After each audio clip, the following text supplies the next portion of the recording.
Alright. Mukhang medyo mahaba-habang video to, kaya umpisahan natin. Happy weekend to everyone. Okay, let's have our chart session for this week. Okay, RWM. Pero as always, let's begin sa PSEI. Mukhang gumaganda ang outlook ng ating index. It looks like it's now out of the parallel channel. Mukhang lumalabas na siya.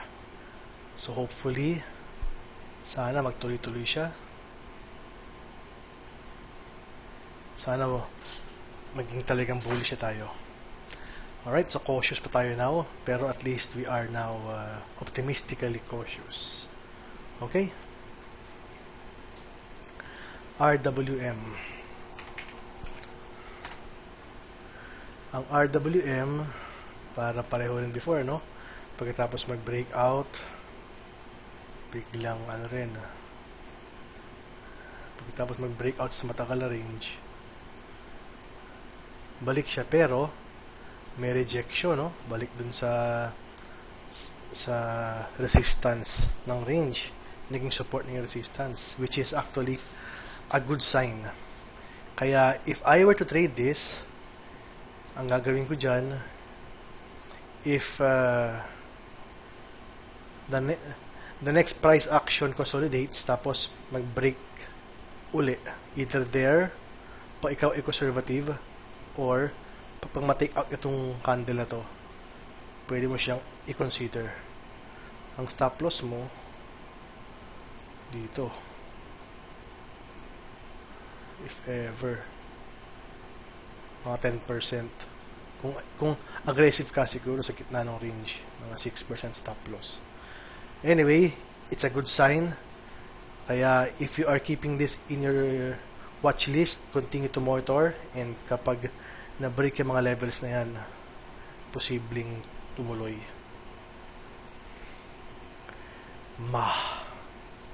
Malay ko. Ang taas ng kanyang spike, pero hindi pa natin masasabi kung yan ay sustainable or baka naman baka naman spike lang. Tingnan natin ang moving averages. Maglalagay tayo ng parang style ni G-Freaks, 20, 50, 100. 20, 50,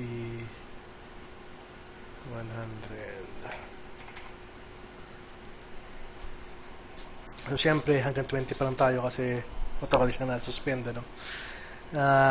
It just broke MA20, which is a good sign. Kaya, for me, I will look for a retest of this MA. Tapos, tingnan natin kung tutuloy siya uli. At least you are now seeing a probable support, mga around 1.92 level. Okay, keep it in your watch list. Mukhang baka meron pa siyang kinabukasan. Okay, MJC, I remember this stock. I used to watch this kasi ito dahil sa kanyang uptrend before, kaso nag-breakdown eh. Anyway, so ngayon naman it's trying to get back up, pero it will face this resistance uli. Ito,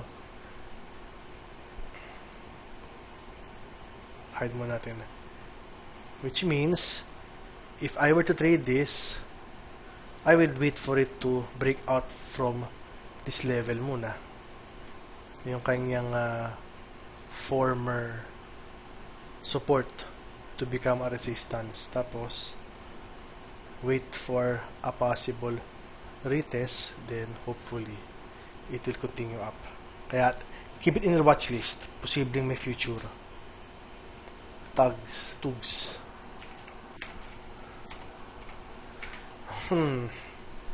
Nako, medyo pababa ang stocks, medyo ito, we're not sure if this is a reversal already or if it is just nagbabounce na pusa. Nagbabounce na patay na pusa or dead cat bounce. Tingnan natin ang channel niya. Mukhang nag-break out siya ng channel and pwede siya nakikreate ng bagong ng bagong uptrend. Well, tingnan natin. Probably if this is a trend line, you can try to risk trading this with your stop loss around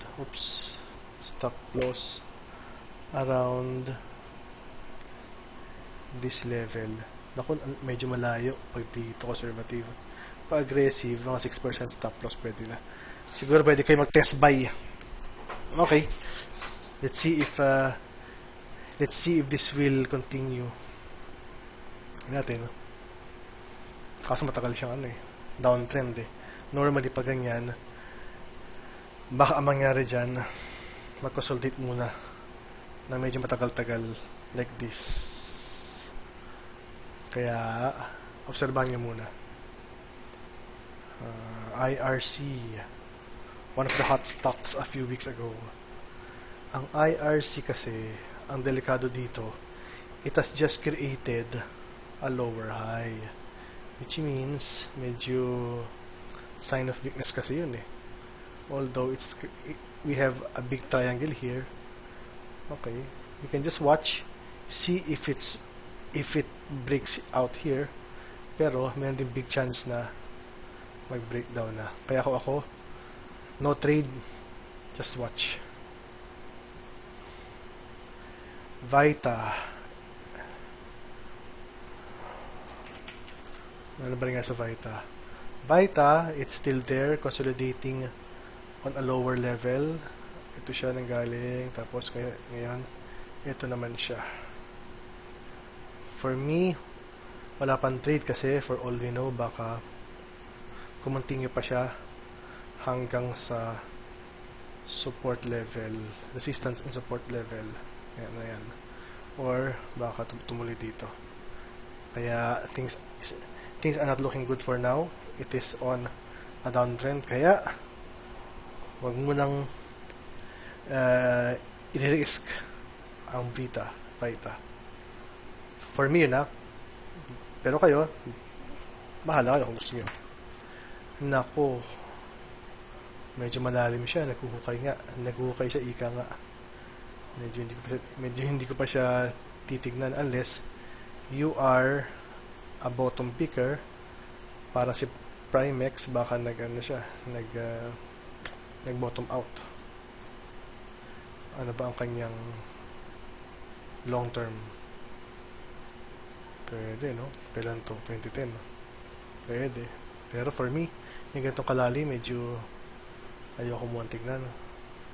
Pero sige, kung nag-bounce naman siya, medyo matumal pas. Okay. Siguro pwedeng i-try, pero not for me. MHC, tapos na ba? Hindi pala. MHC ISM. MHC. Ang MHC, ano ginagawa niya?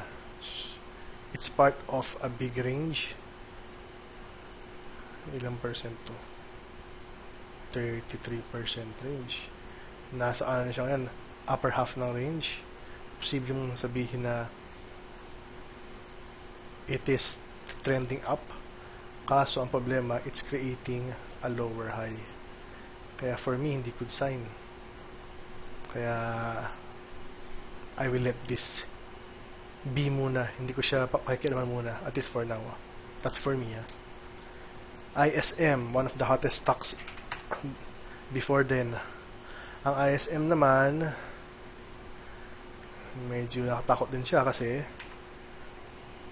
baka nagpo-form siya ng ng flag.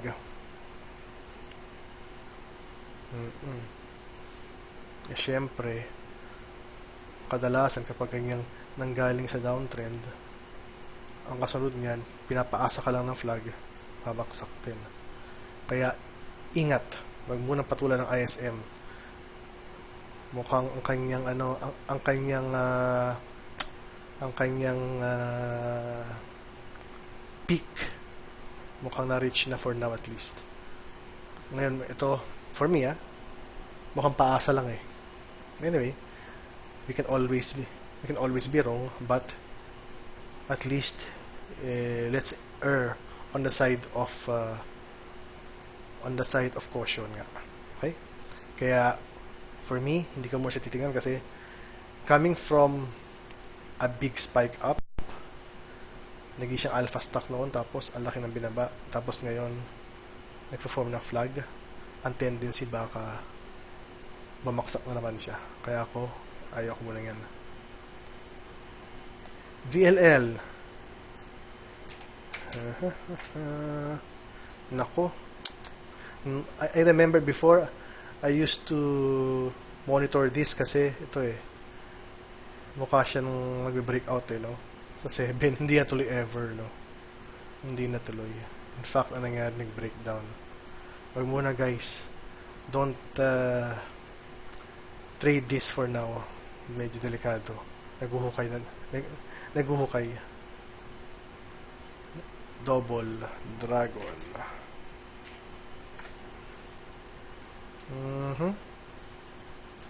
Parang ano din to ano ba yung kanina? Yung Vita, yung lower ranges. Kaya for me, iwas muna. Huwag muna to guys. Nakakatakot to. STR.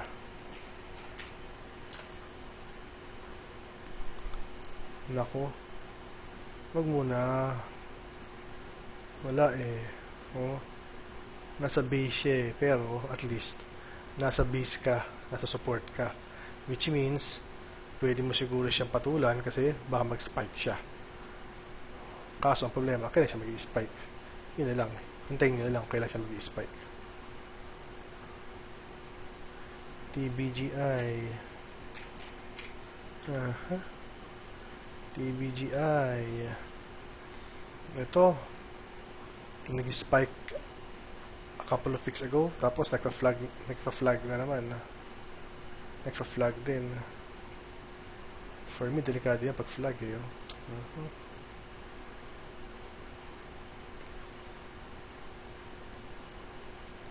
Kasi pag ganyan, baka ang tendency nanggaling sa breakdown, paasa, tapos baba ulit, parang ba yun yung isa? Kanina parang ISM, which means caution muna. I will not touch this. At least that's me pero kayo if you want, it's your money. Okay, thanks Orville. Kaya naman tayo kay Sparkle Skittle. Bloom, tapos na si Double Dragon IMI. So Bloom, si Bloom medyo lumaban kasi medyo siya lang ang index, medyo sumusunod siya along with MRP. Kaso ang problema natin sa Bloom, posibleng part lang siya ng downtrend channel. Ayan, kaya posibleng nag-range lang siya along this channel and it's still down. Kaya obserbahan niyo muna, if it breaks here pwede, pero right now it can just be a part of the rally in the downward channel. Alright, IMI, pares pareho ng IMI meron din siyang downward channel somewhere here, ganoon din. Hintayin natin muna tumaas siya at makawala sa channel na to, siguro mga around 15-16. Ayan ito. Tingnan natin kung siya abot dito. Kasi for all we know, baka lang siya. Ang bias pa niya, baka itong channel downward. Okay? Ingat muna sa IMI. Hintay lang. Okay, si Tough Luck. Sana naman maging maganda ang luck mo, Mr. Tough Luck.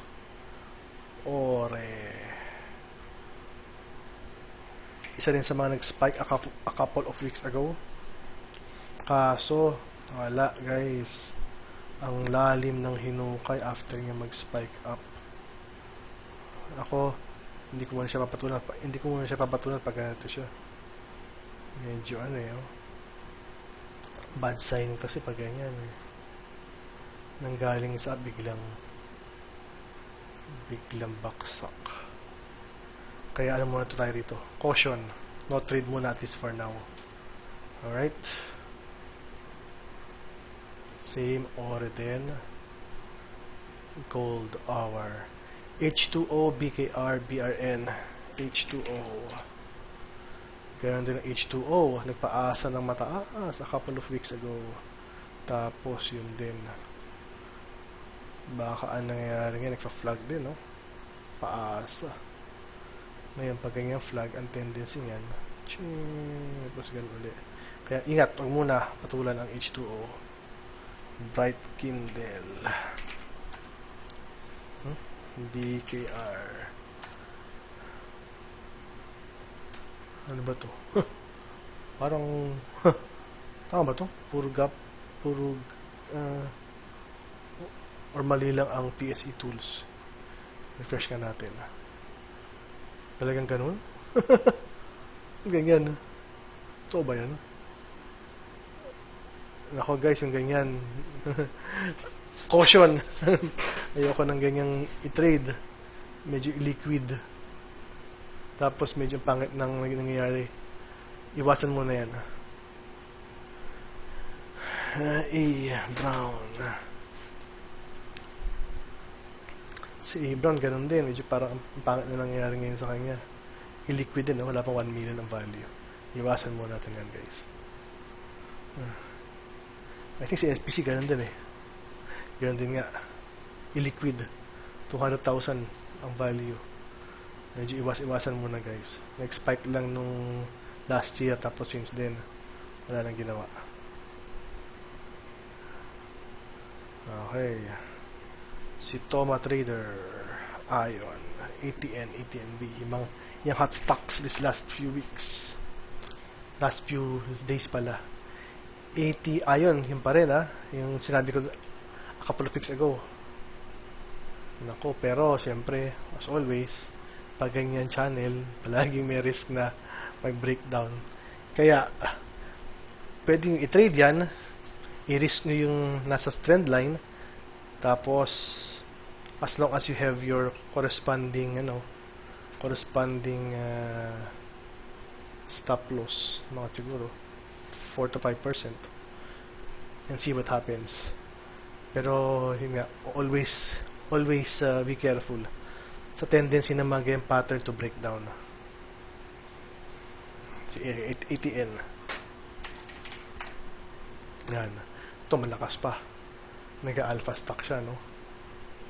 All time high, 52, at least 52 week high. Kaya for me, simple lang approach ko rito. If I will trade this, I will just wait for a pullback and then trade. Pullback, then signs of life, trade again if that happens.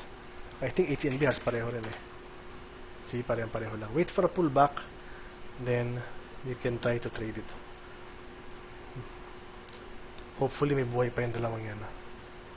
At mukhang maganda yung volume eh. Ano ba yung volume ng ATN? Okay naman. Medyo nakatakot na kasi compared to before, medyo maliit. But you can risk. Just be careful with your stop loss. You never know, it will go down. SECB. Itong si SECB, naka-flag pattern na naman naka-flag pattern din eh. Medyo kasi ito mapaasa itong ganito mga pattern eh. Galing sa taas, babaksak, papaasahin ka tapos baksak ulit. Sana hindi ganon. If the index is already in a sure bullish state, then posible siya naman na hindi bumaksak. Pero for now, as with all blue chips, watch muna tayo. Let the index establish a bullish trend muna. Ito mga notification. Kumaya na. IRC, tapos na ang IRC, sir. Tapos na ba? Tapos na nga. Okay. Wool, M-Wide, Dastry, and Ali. Wool. Ang Wool. Grabe, no? Bumaksak ng saksakan ng steep, tapos halos na-reach din nga uli, ano? Ngayon naman, mukhang nag-i-stay siya. Mukhang triangle formation, no?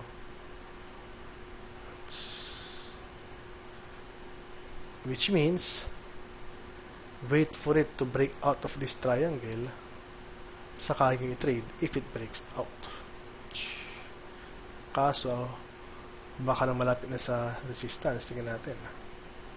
10%, 11%.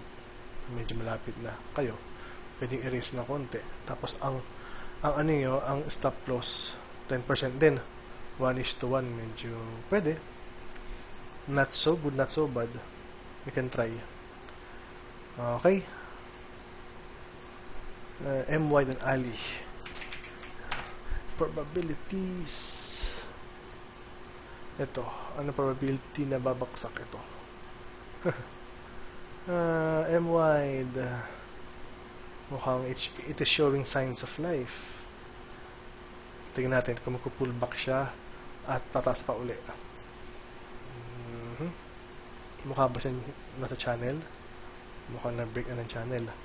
Kaya hopefully, let's see if it consolidates or if it continues up. Observe. Mukhang nabubuhay.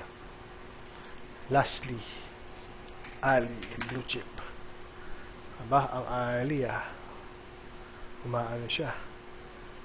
It's trying to fly like a butterfly and sting like a bee. Ali. The late Muhammad Ali. Okay, mukhang nabubuhayan kasi dahil sa mukhang nabubuhayan along with the index. Let's be cautious. Let's be cautious with the blue chips muna. Pero mukhang ano na nga, mukhang nagkakaroon ng buhay. Kung ako yan, sige. Hintayin natin mag-pullback siya uli. Tapos mayroon tayong 15% hanggang sa resistance. Pero huwag nyo nang bilhin ngayon muna. Hayaan nyo munang mag-consolidate or mag-pullback kasi nasa ano na siya eh. Kumaga, nakahang siya ngayon eh. And it can also be part of again a down channel, kaya wala pa siyang strong signal. Tingnan natin muna kung magko-consolidate or on the other hand kung siya ay tataas na nga at i-take out yung previous high. Pero right now, while it's in this parallel downtrend channel, it may not be as good as it seems, which means ingat muna tayo. Okay, so mabilis naman pala. And guys, as you notice, I approach my charts very simply, and I think this approach works, at least for me. And if you want to learn how to do this, then just let me know, and we can probably have other videos discussing the way I analyze charts and not just specific charts. Anyway, just let me know, and thanks for your time. Let's do this again next week. Have a nice weekend, and hopefully next week the seemingly bullish trends sa PSE will continue. Alright, thanks everyone.